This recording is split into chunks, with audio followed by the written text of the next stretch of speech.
উনি খুব ঠান্ডা মাথায় ভেবেচিন্তে খুনটা করেছে স্যার। তারপর বাথরুমে হাত ধুয়ে এখান থেকে বেরিয়েছে। ডাস্টবিনে ব্যবহার করা কন্ডম পেয়েছি। তোমার ভেতর যাই চলুক না কেন, তোমার চেহারা আর মুখে যেন কোনো কথা না ফোটে। এই যে রানী আছে না, রানী, ওর অ্যাফেয়ার ছিল তানভীরের সাথে। তানভীর বিয়ে করেছিল, ওর বউয়ের নাম শবনম। আমি যখন তানভীরের কাজ দেখাশোনা করা শুরু করি, যে শবনমের আগে অপূর্বা ওর হাসিনা ছিল। তানভীর কারোর থেকে লুকোতে চাইতো যে আমি ওই রাতে ওর ঘরে ছিলাম। কোথাও তুমি তো কিছু করনি। এই অপূর্বা নাগদেব ওরফে হাসিনা ট্রেস হয়ে গেছে। জয়সালমীরের কোনো হোটেল গ্রুপে কাজ করে। এপ্রিলের ৪-৫ তারিখে ও এখানেই ছিল। শবনম এসে গেছে? না স্যার, কালকে বিকেলের ফ্লাইটে আসার কথা ছিল, এখনো আসেনি। আমাদের কাছ থেকে পালিয়ে যা। তুমি অর্জুনের সাথে কথা বলো, আমি মুম্বাই গিয়ে শবনমের খোঁজ নিচ্ছি। অভিষেক জয়সালমীরে গিয়ে অপূর্বার সঙ্গে যোগাযোগ করবে। স্যার,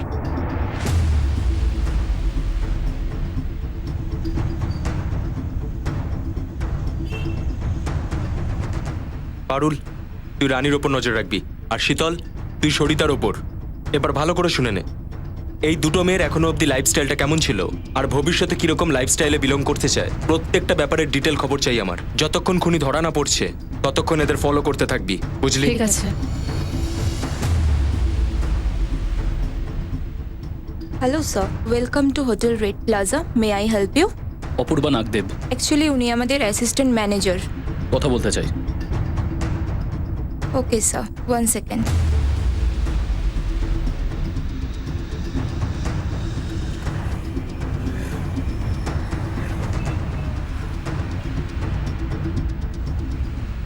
অপূর্বা দেবী,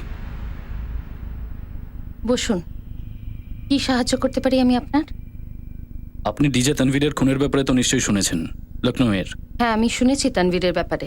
যখন আমি 5 তারিখ লখনৌতে ছিলাম তখন। তাহলে 4 তারিখ সারাদিন আর 5 তারিখ বিকেল অবধি ছিলেন, রাইট? সেটাই বলেছি আমি আপনাকে। এক সেকেন্ড। আপনি আমাকে সন্দেহ করছেন না তো? যদি সন্দেহ করতাম তাহলে জিজ্ঞেস করতাম যে 4 এপ্রিল রাতে আপনি তানভীরের বাড়িতে কখন গেছিলেন এবং কেন গেছিলেন। আমি তানভীরের সঙ্গে দেখা করতে চাইনি। আমাদের মধ্যে যে সম্পর্কটা ছিল সেটা 4 বছর আগে শেষ হয়ে গেছে। এখন তানভীর শেষ হয়ে গেছে। দেখুন, এই জয়সালমীরে এসে আপনি আপনার সময় এবং টাকা দুটোই নষ্ট করছেন। এখানে আপনি কোনো প্রমাণ পাবেন না। তানভীরকে মারার আগে আপনি কি পারফেক্ট মার্ডার করার একটা বই পড়েছিলেন না কোনো টিভি সিরিয়াল দেখেছিলেন? দেখুন, এতক্ষণ আমি আপনার সঙ্গে ভদ্রভাবে কথা বলছি, কিন্তু আর বলবো না। আপনি যান এখান থেকে। 10 মিনিটে আমি আপনার জন্য ওয়ারেন্ট আনাতেই পারি, তখন আপনাকে কথা বলতেই হবে ভদ্রভাবে। আপনার শাসানিতে আমি ভয় পাচ্ছি না, তার থেকে অনেক বেশি আমি সহ্য করেছি। তানভীরের জন্য? তানভীরের মতো বা অন্য কারোর থেকে। তানভীরের উপরে তো রেগেছিলেন কেন আপনি? ও শবনমের জন্য আপনাকে ছেড়ে দিয়েছিল বলে? আপনি বোধহয় ভুল শুনেছেন। ছেড়ে দিয়েছিলাম ও আমাকে নয়, বরং আমি ওকে আমার জীবন থেকে লাথ মেরে বের করে দিয়েছিলাম। আর ছেড়ে দেওয়াটা ওইসব নরম মেয়েদের সাথে হয়, যেটা আমি একদমই নই। তাহলে তানভীরের জন্য নিজের পরিচয় পাল্টে ফেললেন, হাসিনা হয়ে গেলেন। কষ্ট তো নিশ্চয়ই হয়েছে আপনার। কষ্ট তো পেয়েছিলাম স্যার, কিন্তু আমি ভেঙে পড়িনি, কারণ আমি জানতাম শবনমের সাথে কি হতে চলেছে।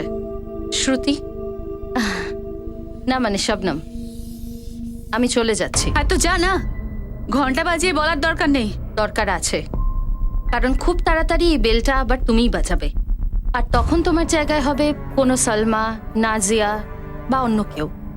আর তখন তুমি তাকে এটাই বলবে যা আমি এখন তোমায় বলছি। আমার না তানভীরের ক্যারেক্টার সার্টিফিকেট দরকার নেই, আর বিশেষ করে তোর থেকে তো একদম না। তাই এখান থেকে বেরো। এটাই চাই যেন তুমি এরকম শবনমই থেকে যেতে পারো, আবার যেন তোমাকে শ্রুতি না হতে হয়।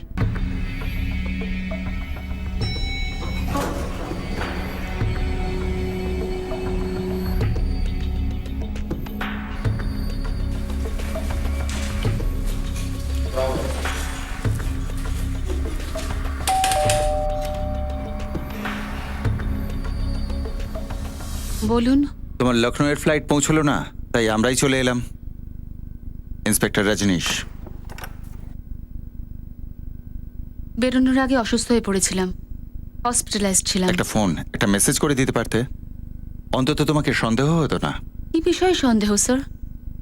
আমি আমার স্বামীকে হারিয়েছি। আমি আমার জীবনে অনেক কিছু হারিয়েছি স্যার, তার থেকেও বেশি হারিয়েছি মূল্যবান সময়। অপূর্বা থেকে হাসিনা তো এমনি বনে গেলাম, কিন্তু হাসিনা থেকে অপূর্বা হওয়া খুব কঠিন ছিল। কিন্তু আমি কমজোর নই স্যার।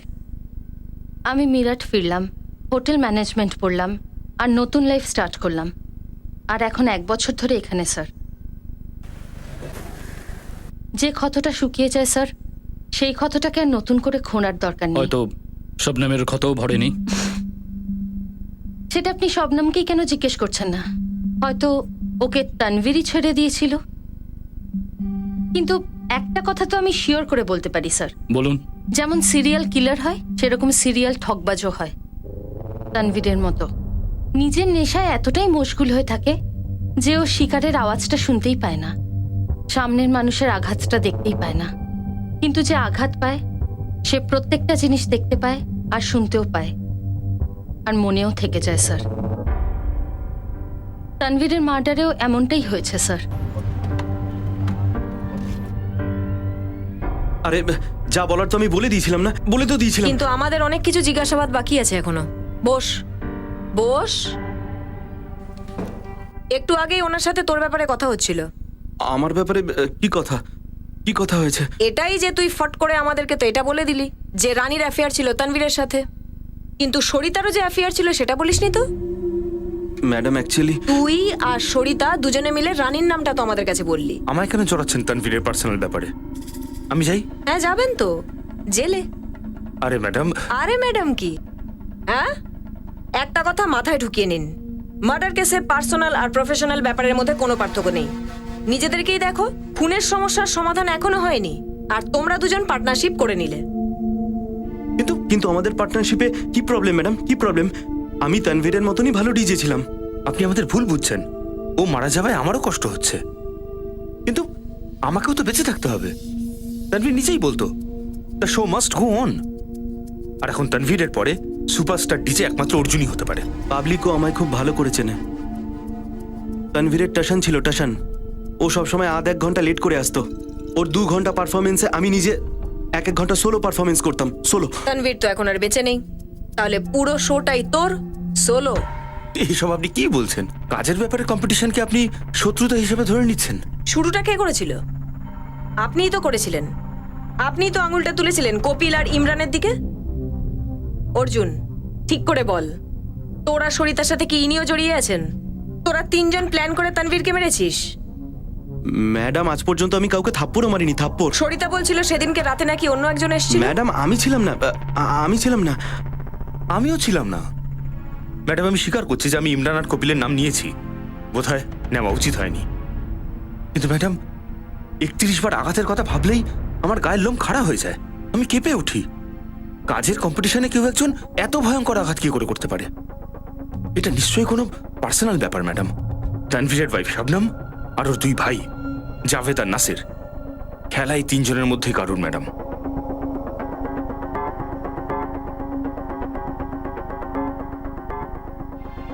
স্যার এবার বিশ্বাস হয়েছে? ফ্লাইট বোর্ড হবার আগেই আমি মাথা ঘুরে পড়ে যাই।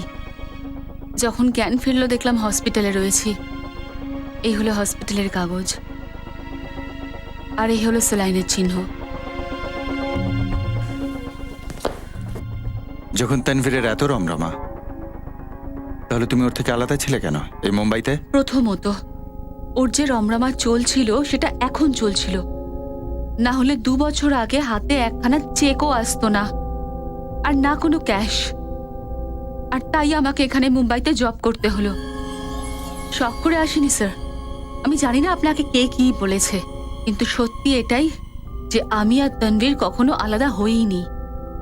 আমরা শুধু দূরে থাকতাম, আর আমি 2 মাস অন্তর লখনৌও যেতাম। রানী আর সরিতাকে চেনো? হ্যাঁ চিনি। এটা কি জানো যে ওরা দুজনে এখন রুবিনা আর মমতাজ? না, এটা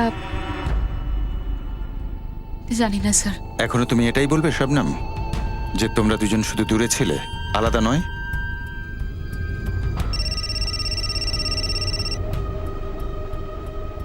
হ্যাঁ অঙ্কিতা। স্যার, শবনম আর তানভীরের ব্যাপারে অন্য একটা ব্যাপার জানা গেছে। সেটা কি? এটাই যে দুজনের মধ্যে কিন্তু সবকিছু ঠিক চলছিল না, টাকা পয়সা নিয়ে ঝামেলা চলছিল।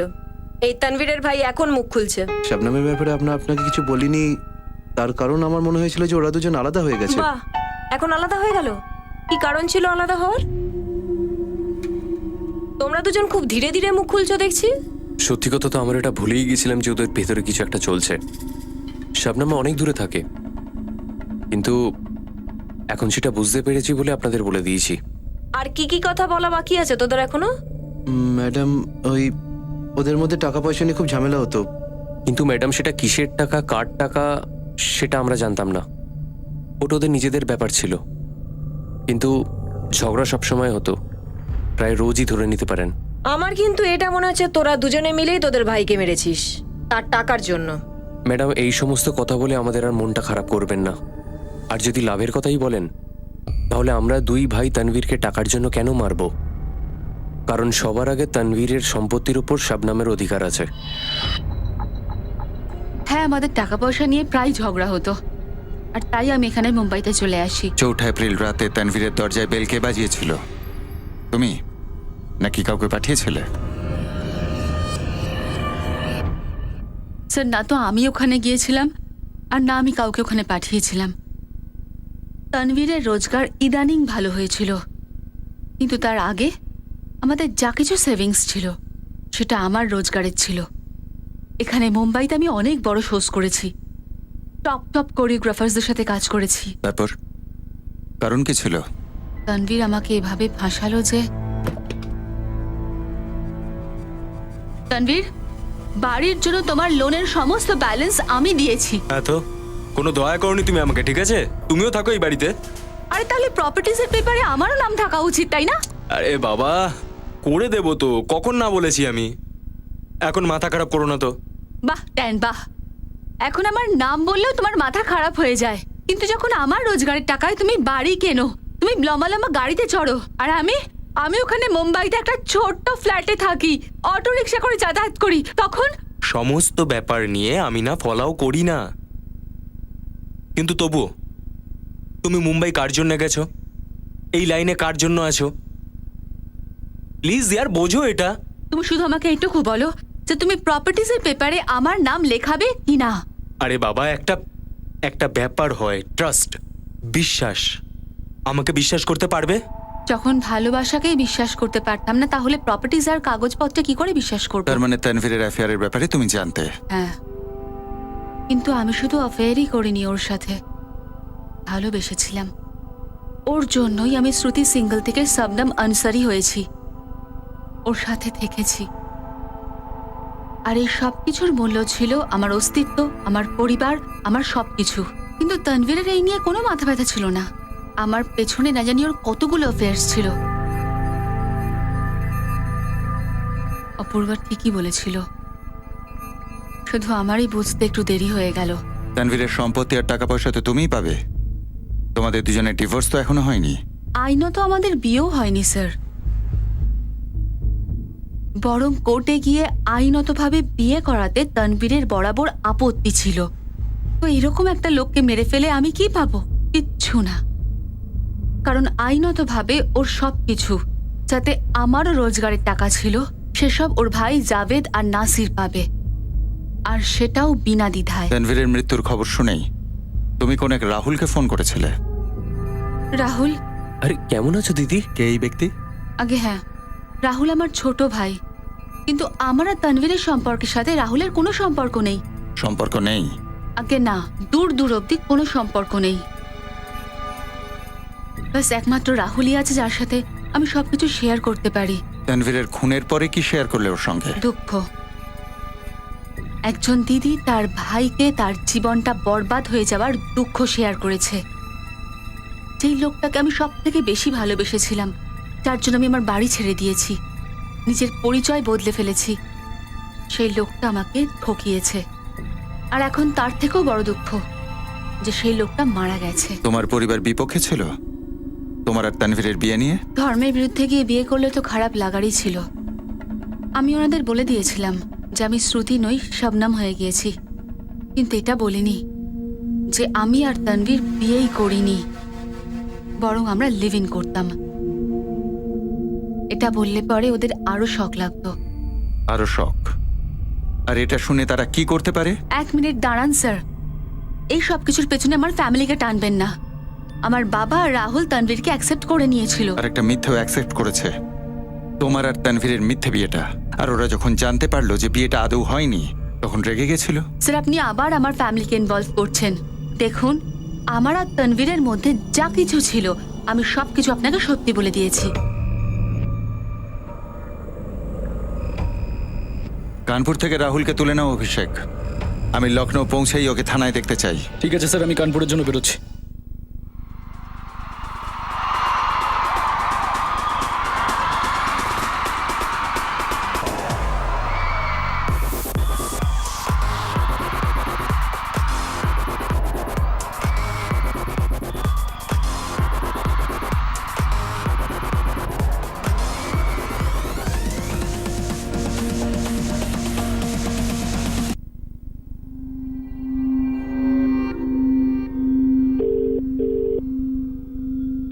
Hello, hello, DJ tan. Who is this? Sir sir আমার নাম শ্রুতি সিংঘল, আমি কানপুর থেকে ফোন করছি। আমি একজন ডান্সার স্যার, আমি আপনার গ্রুপ জয়েন করতে চাই। কিন্তু তোমাকে আমাদের গ্রুপে কেন নেব? স্যার আমি আমি আমি খুব ভালো ডান্সার স্যার। ইনফ্যাক্ট আমাদের কলেজের সব থেকে বেশি অ্যাওয়ার্ড আমিই পেয়েছি স্যার। স্যার আমি আপনার অনেকগুলো ভিডিও দেখেছি আর আমি নিজেরও ভিডিও বানিয়েছি। ঠিক আছে, ভিডিওটা আগে পাঠাও, তারপরে কথা বলবো। Sure sir, sure sir. কোন মেল আইডিতে পাঠাবো?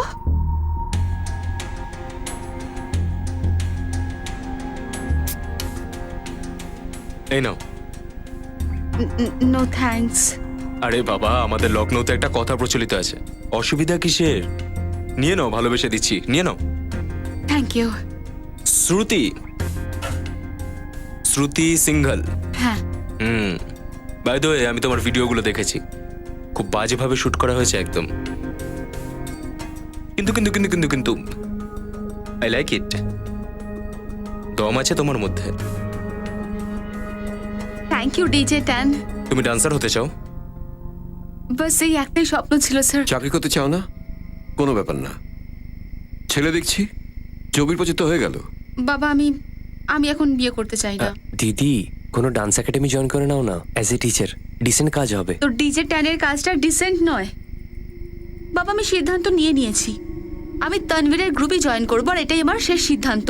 মা, এরম ফয়সালা ফাইনাল হতে পারে না। তোমার জীবন, তোমার দায়িত্ব, এসব আমাদের অধিকার আছে, আমরা বাধ্য। বাবা একদম ঠিক কথা বলছে দিদি।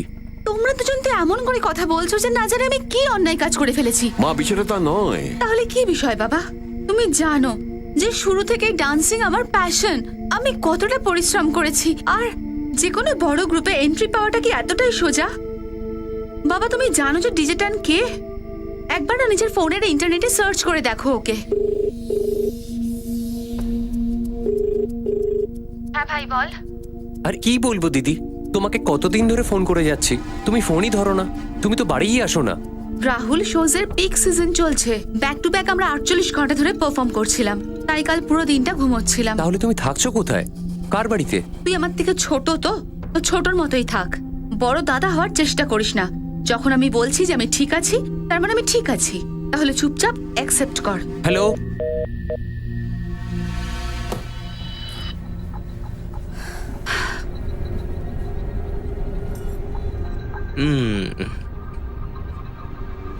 তোমার ভাই আমাদের ফ্রেন্ডশিপটা পছন্দ করে না, তাই না? আমি জানাইনি ওকে আমাদের ফ্রেন্ডশিপের বিষয়। তুমি হাসিনাকে বলেছ? প্রথমে তুমি এটা বলো, তোমার শবনম নামটা পছন্দ নাকি নয়? তুমি ডাকলে ভালো লাগবে। শবনম। কথা হয়েছে কার সাথে? শ্রুতির সাথে। বাড়িতেও আসছে না, আমাদের ফোনও ধরছে না। কি হয়েছে ওর? শ্রুতি শাবনাম হয়ে গেছে বাবা। কবে কবে থেকে? অনেকদিন আগেই। তোমাকে আমি বলতে চাইছিলাম না। ওই ডিজে ট্যানের সাথে? হ্যাঁ, তানভীর আনসারি বলছে ওরা বিয়ে করে নিয়েছে। বাবা বলতেও খারাপ লাগছে, কিন্তু বলাটা জরুরি। শাবনাম আনসারি এখন এই পরিবারের সঙ্গে কোনো যোগাযোগ রাখতে চায় না। ও সব দিক থেকে পাল্টে গেছে বাবা। রাহুল, তোর রায় তুই নিজের কাছে রাখ। প্লিজ এই আলাদা ধর্ম নিয়ে কথা তুই এর মাঝখানে আনিস শোনো, না। তুমি আমার নিজের দিদি, আমাদের রক্তও একই, তুমি এরকম করতে পারো না। রাহুল ব্যাস, সিরিয়াসলি ব্যাস। আমি আমার জীবন যেভাবে ইচ্ছে কাটাই, তুই আর বাবা বা যে কোনো কেউ এর মাঝখানে নাক গলাবে না। পস্তাবে তুমি, বাজে ভাবে পস্তাবে। আমার সিদ্ধান্তে যদি পস্তাতে হয় আমি তাই সই, কিন্তু তোর নাক গলানো সহ্য করব না।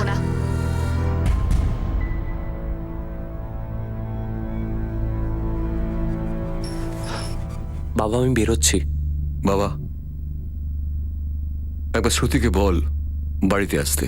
হ্যাঁ বাবা, দিদির সঙ্গে আমার এই কথা হলো, ও বাড়ি ফেরত আসতে চায়। আরেকবার জিজ্ঞেস করে দেখ, ওর জন্য আরেকটা ছেলে দেখতে পারি, সেও ভালো ঘরের। যখন দিদির নিজে থেকে মনে হবে বিয়ে করার, ও আমাদের নিজে থেকে বলবে। আর বাবা বিশ্বাস করো, এটা আর সেই শ্রুতি নেই যে 5 বছর আগে বাড়ি ছেড়ে গেছিল। অনেক পাল্টে গেছে।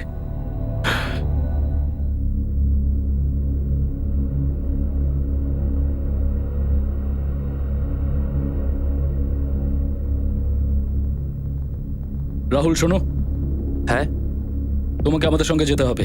কেন স্যার? তোমার বোন শ্রুতি ওরফে শবনম ডিজে তানভীরের সঙ্গে থাকে। হয়তো ওদের বিয়েও হয়েছিল, কিন্তু আমার তো বিয়ে হয়নি তানভীরের সাথে।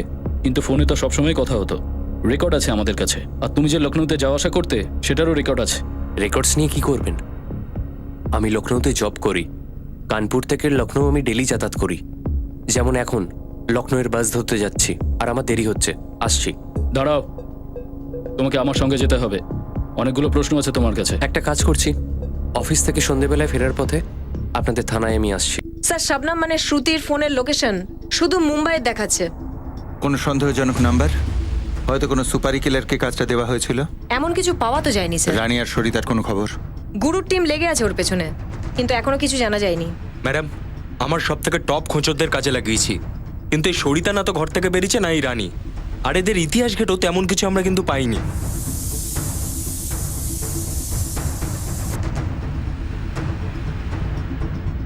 তানভীরের খুন নিয়ে ভয় পেয়ে আছে, নাকি আমাদের হাতে ধরা পড়ার ভয় আছে? এই সময় কোনো কিছু অনুমান করাটা ঠিক নয় স্যার।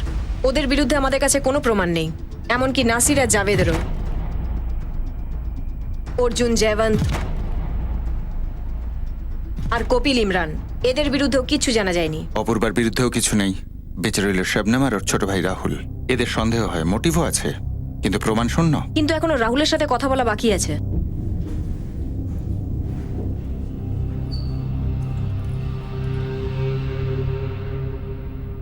এই রাহুল একটু বেয়ারা। ও বলল সন্ধ্যাবেলা আসবে। ওর বোন আর তানভীরের সম্পর্কের বিরুদ্ধে ছিল, কিন্তু ওর ফোন রেকর্ড থেকে তানভীরের সাথে কথা বলার রেকর্ড পেয়েছি। ওর বোনের সাথে তানভীরের তালাক হওয়ার পরেও। দেখা যাক কি সাফাই দেয় ও বন্ধুত্বের। গুরুকে বলে ওর পুরো খোঁজ খবর নিতে। রাহুল শবনমের ভাই, ও মেরেছে তানভীর দাকে? তোমার সামনে একটা নাম নেওয়া মাত্রই তুমি একটা অদ্ভুত রিয়াকশন দাও আর তাকে খুনি হিসেবে ধরে নাও। এটা না করলেই বেশি ভালো হবে। তোমাকেও সন্দেহ করি, লিস্টে তোমার নামও আছে। কিন্তু আপনি তো আমি বলছিলেন- শুধু এটুকু জিজ্ঞেস করছি যে তুমি কি রাহুল সিঙ্গলকে চেনো, আর তুমি কোন কথাটাকে কোথায় নিয়ে যাচ্ছ? ম্যাডাম, আমি রাহুলকে খুব ভালো করে চিনি। ও প্রায়ই আসতো আমার দাদা আর ওর দিদির সঙ্গে দেখা করতে। কিন্তু দাদার সঙ্গে শবনমের ফ্যামিলি কবে মীমাংসা হলো, কিভাবে হলো তা জানি না। ভালোভাবেই মীমাংসা হয়েছিল। শবনম তানভীরের ওপর রাগ করে মুম্বাই চলে গেল। তারপরেও রাহুল আর তানভীর কিন্তু দেখা করতো, ওদের মধ্যে ভালো সম্পর্ক ছিল। হ্যাঁ ম্যাডাম, বন্ধুত্ব তো ছিলই। যখন তানভীর আর শবনম এক হলো, বিয়ে হলো বা যাই হলো, তার কিছুদিন বাদেই আমি তানভীর থেকে আলাদা হয়ে গেলাম। তাহলে তুমি রাহুলকে চিনতে না? আমি তো এরকম বলিনি স্যার। হ্যাঁ, 1-2 বার দেখেছিলাম রাহুলকে। প্রথমবার তানভীরের বাড়িতে এসেছিল, খুব রেগে গেছিল যখন ওর দিদি শ্রুতি শবনম হয়ে গেছিল। ব্যাস রাহুল, এবার বাড়ি যা। তুমি এখনো ওটাকে বাড়ি হিসেবে মনে করো? আরে দিদি, আমি যখন বাড়িতে গিয়ে বলবো তুমি শ্রুতি থেকে শবনম হয়ে গেছো, তখন বাড়ি আর বাড়ি থাকবে না। তুইও সেটাই করছিস আমার জীবনের সাথে। দয়া কর আমায়, যা। কি হয়েছে? কোনো অসুবিধা এখানে? তানভীর ও হ্যাঁ। ছোট ভাই আমার, রাহুল। রাহুল? আর ও বারবার তোমার কথা বলে ইয়ার, যে তুমি এরকম, তুমি ওরকম। তুমি প্লিজ ভেতরে এসো। এই, তুই কি চা বানা না? চা খাবো, এসো, তুমি ভেতরে এসো। আমি ভাবলাম তোমাদের মধ্যে ঝগড়া হচ্ছে, তাই আমি। হ্যাঁ, ঝগড়াই হচ্ছে। রাহুল, যা। শবনম দাঁড়াও এক মিনিট। ওই শ্রুতি, শ্রুতি নাম আমার দিদির। এই শবনম টাবনাম না নিজের কাছেই রাখো, বুঝলে? মাথা খারাপ করে দিয়েছে আমার দিদির। আমি তোকে 20 বার বলেছি যে এই নামটা আমি নিজে পছন্দ আরে করেছি। সব বাজে কথা রাখো। আরে ভাই রাহুল, প্রথমবার তুমি তোমার দিদির বাড়িতে এসছো, এইভাবে বাইরে দাঁড়িয়ে রয়েছো, একদম ভালো লাগছে না। এসো এসো, ভেতরে এসো, ভেতরে এসো, চা খেয়ে আরে যাও। এসো এসো, ভেতরে এসো। গরম পকোড়া আছে, খেয়ে যাও, মাথা ঠান্ডা হয়ে যাবে। চা আর পকোড়া না তুমি তোমার নিজের কাছে রাখো, ঠিক আছে? আর হ্যাঁ, তানভীর আনসারি, আর যদি তুই সত্যি ভালোবাসিস তাহলে আমার দিদির নাম কেন চেঞ্জ করলি? দেখো ভাই, ব্যাপারটা হচ্ছে ওই, কি, ওই মুখে তো ভাই আমাকে একদম বলবিই না। ওকে রাহুল, শবনম নিজের ইচ্ছাতে এই নামটা বদলেছে। শ্রুতি, শ্রুতি নাম আমার দিদির। আমার নাম শবনম, শ্রুতি নয়। আমি শবনম, প্লিজ যা। পুরো মাথা খারাপ করে দিয়েছিস না এর? আরে ভাই তুমি কি বলছো এসব তানভীর, ভাই? তুমি কথা বলো না ওর সাথে। রাহুল, তুই যা এখান থেকে, যা। ঠিক আছে, আমি চলে যাচ্ছি। দেখা তো আমি দিদির সাথে করতে এসেছিলাম, কিন্তু এখানে তো অন্য কাউকে দেখলাম, অপরিচিত। অপরিচিত? রাহুল, এটা তোমার দিদি, কি সব বলছো তুমি? না না না না, একজন অপরিচিত, একজন এমন মহিলা যার সমস্ত বুদ্ধি নষ্ট হয়ে গেছে। চলে যাচ্ছি, চলে যাচ্ছি শবনম। এই রাগটাই কি রাহুল পুষে রেখেছিল, আর এখন গিয়ে তার বদলা নিল আর মেরে ফেললো তানভীরকে? স্যার, রাগের মাথায় লোক নিজে বিবেক হারিয়ে ফেলে, আপনি তো জানেনই। আজকাল তো লোক খুনটুন করে ফেলে। রাহুলের উপর তোমার সন্দেহ আছে? স্যার, রাগের টাইম লিমিট কেউ মাপতে পারে নাকি? কিন্তু আমি বুঝতে পারছি না যে ওর দিদি শ্রুতি থেকে শবনম হলো, সেই রাগটা এখনো ছিল, নাকি তানভীরের শবনমকে ছেড়ে দেওয়ার রাগ। কিন্তু তারপর ওদের মধ্যে বন্ধুত্ব হলো কি করে? আমি আবার জিজ্ঞেস করছি রাহুল, তুমি কি তানভীর আনসারিকে মেরেছো? হ্যাঁ, আমি মেরেছি। কেন মেরেছো? সেটা আপনারা ডিসাইড করুন। যে দোষটা দিতে চান দিয়ে দিন। রাহুল, এই মুহূর্তে তুমি পুলিশ স্টেশনে আছো। তোমার এই অ্যাটিটিউড তোমার কাছে রাখো আর উত্তরটা দাও। না হলে কি স্যার? আর ডিগ্রি, টর্চার? যদি প্রয়োজন হয় সেগুলোও প্রয়োগ করব। তাহলে শুরু করে দিন। দেখ রাহুল, আমার ধৈর্যের পরীক্ষা নিস না। আমিও আপনাদের সেটাই বলতে চাই। আমি জানি আপনি আমার আর তানভীরের ফোন কলসের রেকর্ড দেখে নিয়েছেন। হ্যাঁ, হয়ে গেছিল বন্ধুত্ব আমাদের। কি করে? যেদিন দিদি তানভীরকে নিয়ে বাড়িতে এসেছিল।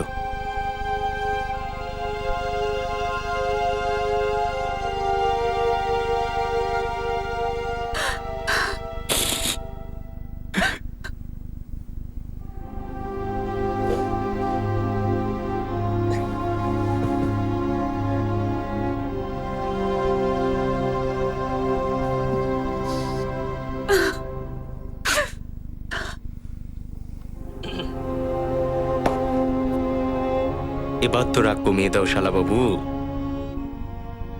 এ এখনো তোমার দিদিই আছে আর সব সময় থাকবে, বুঝলে? আসো।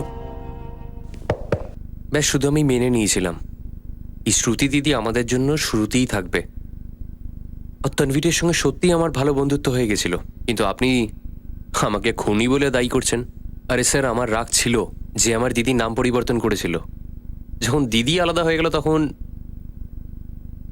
একটা কথা ভাবুন স্যার, এত বছর কেটে যাবার পর আমি তানভীরের মার্ডার করব? মানে স্যার, কোনো লজিক টজিক তো থাকবে এর পিছনে নিশ্চয়ই। তাহলে কি তোমার দিদির শবনম? শ্রুতি, শ্রুতি নাম আমার দিদির।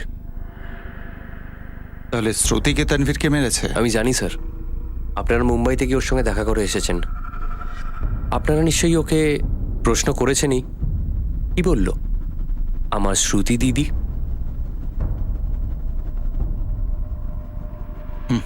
যা। Thank you.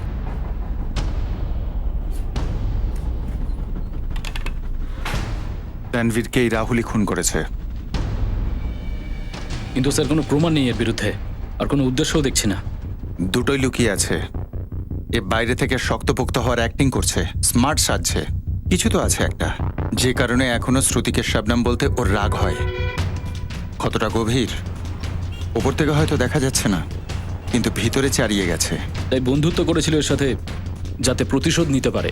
হয়তো তাই ও আগে থেকেই ঠিক করে রেখেছিল একদিন না একদিন এই লোকটাকে মারবে, যে তার বোনকে তার পরিবার থেকে ছিনিয়ে নিয়েছিল, আর তার বোনের কাছ থেকে তার অস্তিত্ব, নাম আর ধর্ম।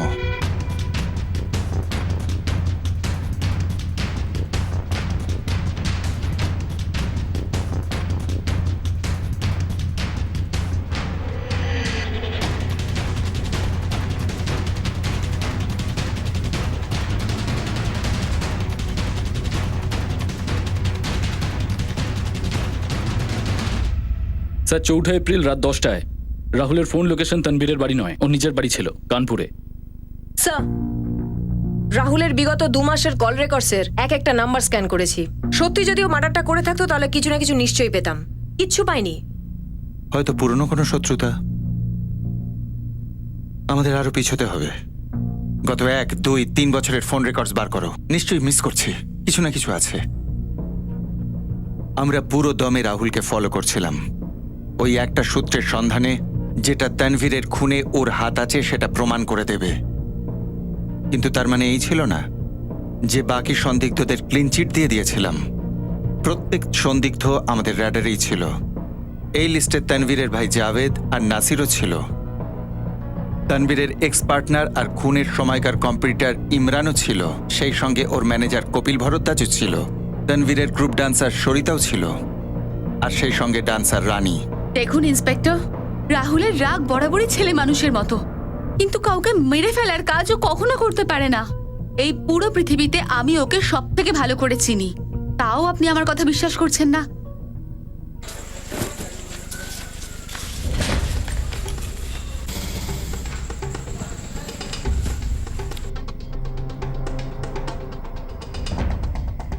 চলো। আবার তুমি তো প্রথমবারই স্বীকার করে নিয়েছিলে যে তুমি তানভীরকে মার্ডার করেছিলে। তাহলে আপনারা আমার এগেনস্টে প্রমাণ পেয়ে গেছেন? অনেক প্রমাণ পেয়েছি। আপনারা কিচ্ছু পাননি।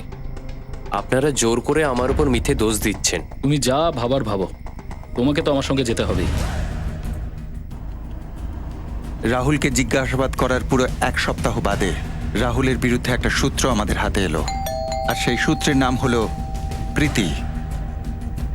আমরা প্রীতির নামটা রাহুলের কল রেকর্ড থেকে পেয়েছিলাম।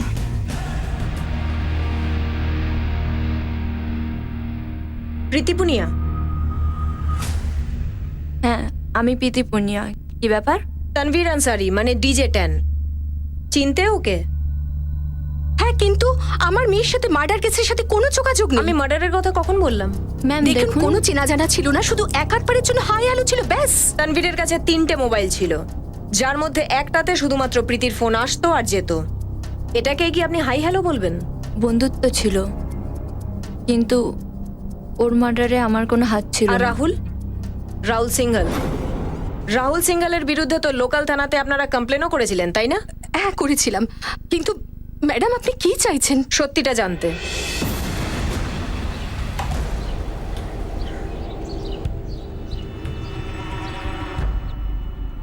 এই রাহুল সিঙ্গেলের ব্যাপারে একটা ভালো খবর পেয়েছি। আমাদের লখনৌতে একটা কলোনি রয়েছে, ওখানে একটা মেয়ে থাকে, প্রীতি পুনিয়া। রাহুলের এই প্রীতির সঙ্গে অ্যাফেয়ার ছিল। আর তানভীরেরও ছিল।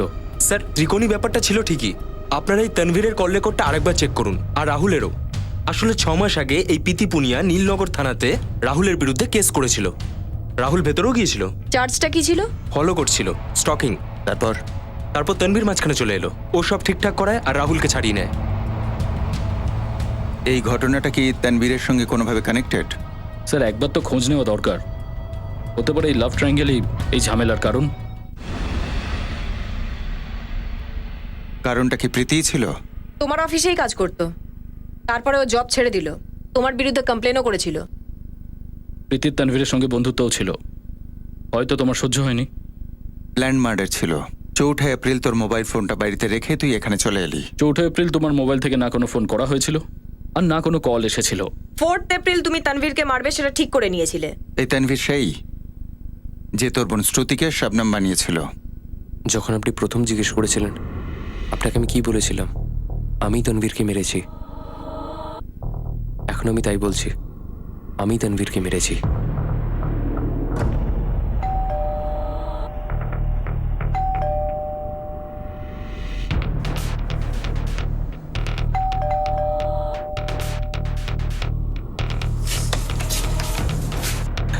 আরে রাহুল, হোয়াট আ সারপ্রাইজ!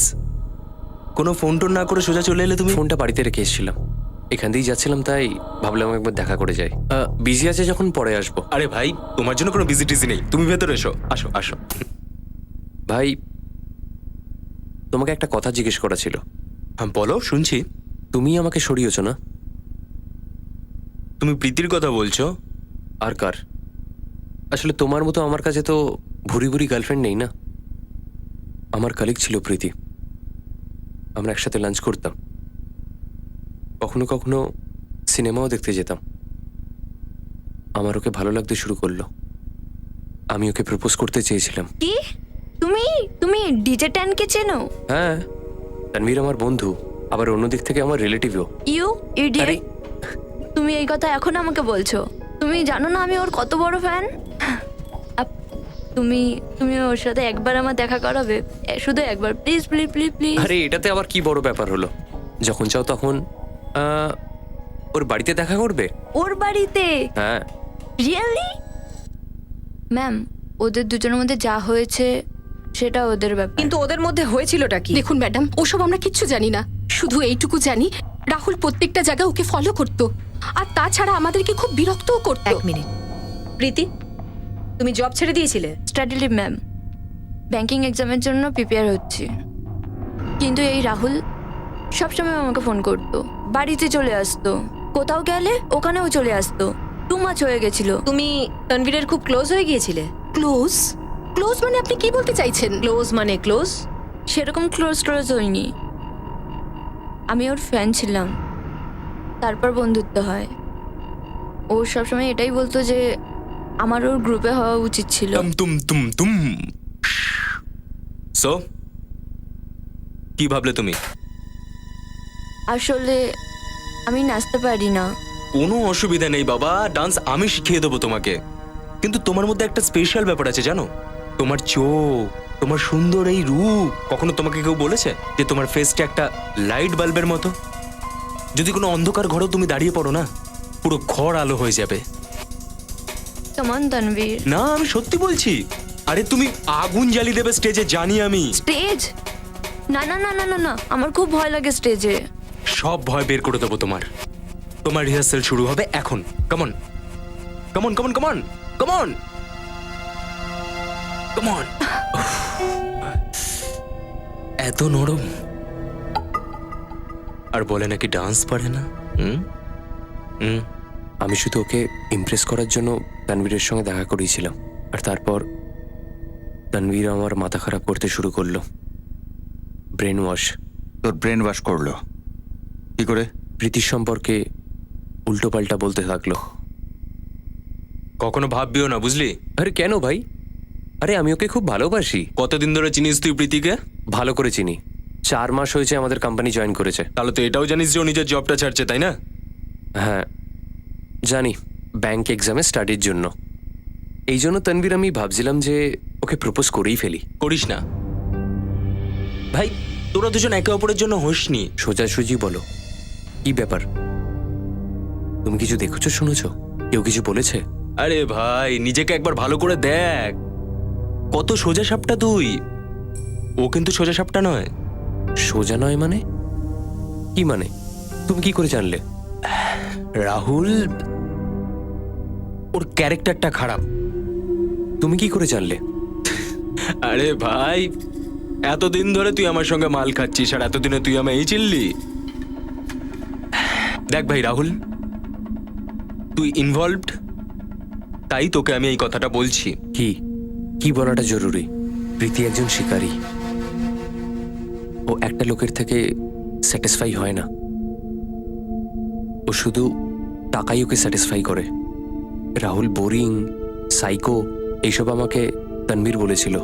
এটা বলেছে যে প্রীতি নাকি ওকে এটা বলেছে, কিন্তু আসলে সবগুলোই মিথ্যে ছিল। ও আমার এগেনস্টে প্রীতির মাথা খারাপ করছিল।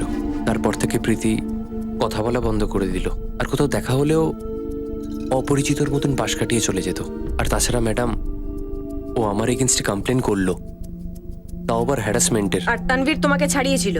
হ্যাঁ, আমার উপর দয়া করেছিল আর আমাকে ছোট করলো। আর তখন আমি কি জানতে পারলাম যে প্রীতিকে আমি খারাপ ভাবছিলাম, ওর সাথে এর অ্যাফেয়ার চলছিল, আর দুজনে মিলে একসাথে আমাকে ঠকাচ্ছিল। কিন্তু রাহুল, প্রীতি তো নিজের দিক থেকে কখনো কিছু বলেনি। ফিলিংস শুধু তোমার দিক থেকে ছিল। আমি রাহুলকে কোনোদিন সিগন্যাল দিইনি, শুধু একটা ভালো বন্ধু ভেবেছি, আর কিছু না। কিন্তু ও তো কোনোভাবেই আমার পিছু ছাড়ছিল না। তো আমরা কি চুপ করে বসে থাকতাম? আমি কতবার রাহুলকে ওয়ার্নিংও দিয়েছি, কতবার বোঝানোরও চেষ্টা করেছি আমার ওর ওপরে একটু ইন্টারেস্ট নেই, কিন্তু ও শোনেই না ম্যাম। ও যখন তখন চলে আসতো। এত টেনশন হয়ে গেছিল যে আমাদের পুলিশ কমপ্লেন করতে হয়েছে। তানভীর বলেছিল বলে করেছিলে? না না, আমরা নিজেরাই করেছিলাম। হ্যাঁ, কিন্তু তানভীরের কথায় কমপ্লেনটা আমরা ফিরিয়ে নিয়েছিলাম।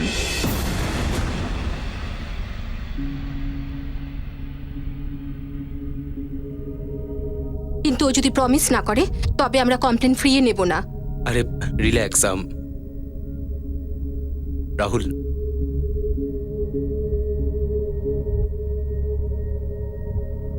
আমি দিব্যি করছি, আমি তোমার জীবনে আর কোনোদিনও ফিরে আসবো না, কখনো তোমাকে কন্ট্যাক্ট করব না,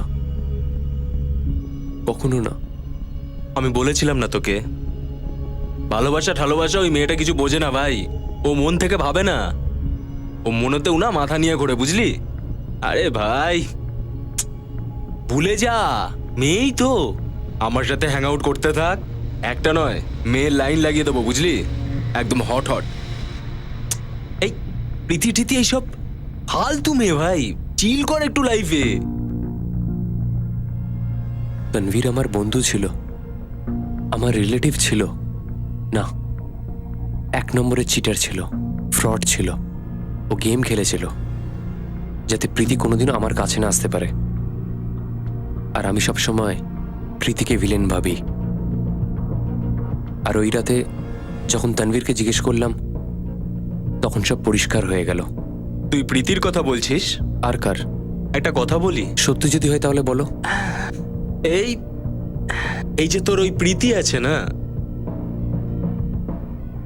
ও আমার সাথে বিয়ে করার জন্য রাজি।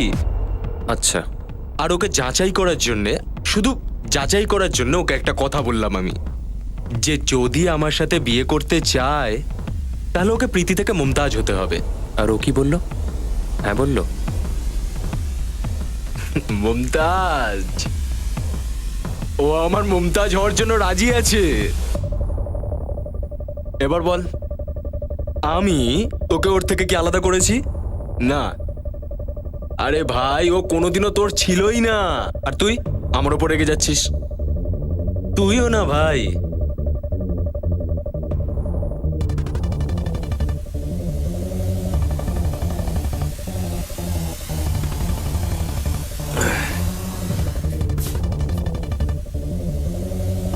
মুমতাজ, আমার মুমতাজ।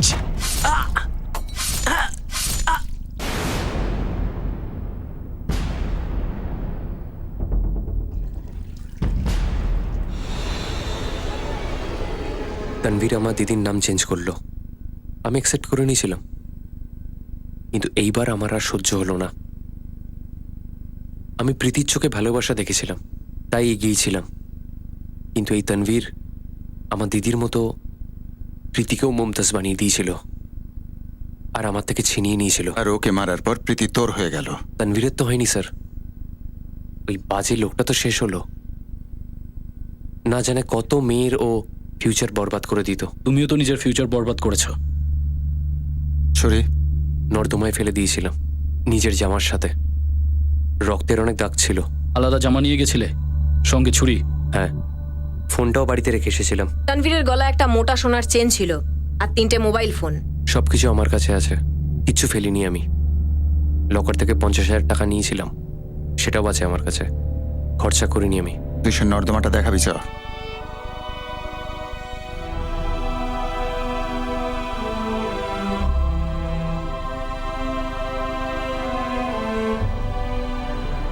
জয়বন্ত বাবু, যা হয়ে গেছে সেটাকে পিছনে ছেড়ে আসি আর এগিয়ে যাই। আমাদেরও গ্রুপ আছে যেটা দিনের পর দিন এগিয়ে চলেছে। আমরা সবাই একসঙ্গে কাজ করলে প্রত্যেকের লাভ হবে। কিন্তু আমাকে একটু সময় দাও, আমি চিন্তা ভাবনা করে বলবো। আমাদের ফিল্ডের টাইম এখন খুব ভালো, সবার ডিজে পার্টি চাই। এই ভালো সময়টা হাতছাড়া করা বুদ্ধিমানের কাজ না। এমন কিচ্ছু করো না যেটা ভুল। আমি তো এরকম ভুল কাজ কোনোদিন কখনো করিনি, না করব, কোনোদিন করব না। কেসের সঙ্গে যুক্ত অন্যান্যরা নিজেদের জীবনে ব্যস্ত হয়ে পড়েছিল, নিজেদের সফলতার দিকে এগিয়ে যাচ্ছিল, আর ওদিকে রাহুল আইনি হেফাজতে নিজের মকদ্দমা শুরু হওয়ার অপেক্ষায় রয়েছে। একজন যুবক অন্য যুবককে খুন করার দায় শাস্তি ভোগ করছে।